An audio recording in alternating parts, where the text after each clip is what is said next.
आइए आज हम लोग केमिकल रिएक्शन की बात करते हैं। जब भी हमारा कोई केमिकल रिएक्शन होता है तो उसमें हमें चार चीज़ें दिखाई देती हैं, या चार में से कोई एक भी चीज़ दिखाई देगी। पहला होगा change in state, solid, liquid, gas, इन सभी में हमारा चेंजमेंट देखने को मिलेगा। सेकेंड हमारा चेंज इन कलर, और थर्ड हमारा इवोल्यूशन ऑफ गैस, और fourth one is change of temperature. कोई भी जो हमारा केमिकल रिएक्शंस होते हैं उसमें अगर हम देखें तो वर्ड इक्वेशन जो रहता है वो change of reactants to product through an arrow placed between them.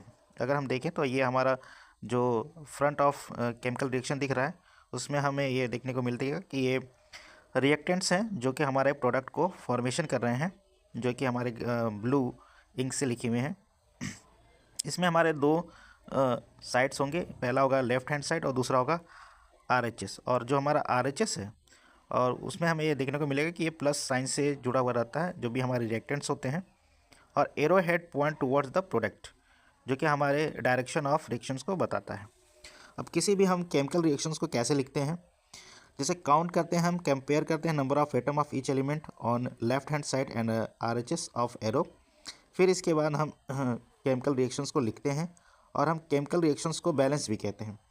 Chemical equation जो है वो हमारा केमिकल रिएक्शन को रिप्रेजेंट करता है, तो हम केमिकल इक्वेशंस को भी देखेंगे।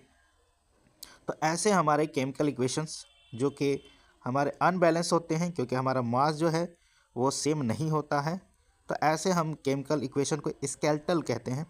स्केलेटल केमिकल रिएक्शंस हमें, जैसे कि मैग्नीशियम को ऑक्सीजन के साथ बर्न करने पे जो मैग्नीशियम ऑक्साइड मिलता है, क्योंकि उसमें मास जो है वो सेम नहीं रहता है, तो इसलिए वह हमारा अनबैलेंस होता है। तो ऐसे रिएक्शन को हम स्केलेटल केमिकल रिएक्शन कहते हैं, क्योंकि वो हमारा ऑक्सीजन इन एयर में हमारा बर्न होता है और मैग्नीशियम ऑक्साइड निकलता है।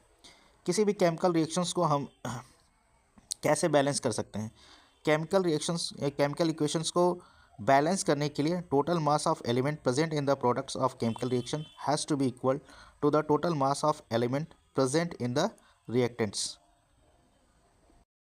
किसी भी केमिकल इक्वेशंस को हम लोग बैलेंस करने के लिए सबसे पहली बात तो हम उसमें ये देखते हैं कि वो टोटल मास ऑफ एलिमेंट जो है वो इक्वल होना चाहिए total mass of element present in the reactants.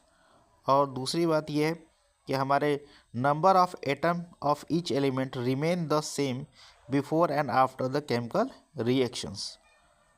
तो हम एक केमिकल इक्वेशंस को देखेंगे, जिंक प्लस सल्फ्यूरिक एसिड जो कि हमारा प्रोडक्ट फॉर्म करेगा जिंक सल्फेट एंड हाइड्रोजन, और ये हमारा केमिकल इक्वेशंस दिया हुआ है।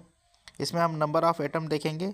जिंक के लेफ्ट हैंड साइड में एक एटम है, RHS यानी राइट हैंड साइड में एक है, H के हमारे दो हैं, S के हमारे सल्फ़र के एक एक एटम है, ऑक्सीजन के 4 एटम हैं।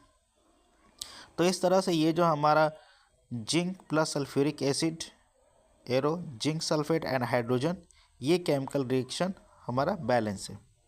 अब हम देखेंगे बिलो देन Fe यानी जो हमारा फेरस है प्लस H2O है,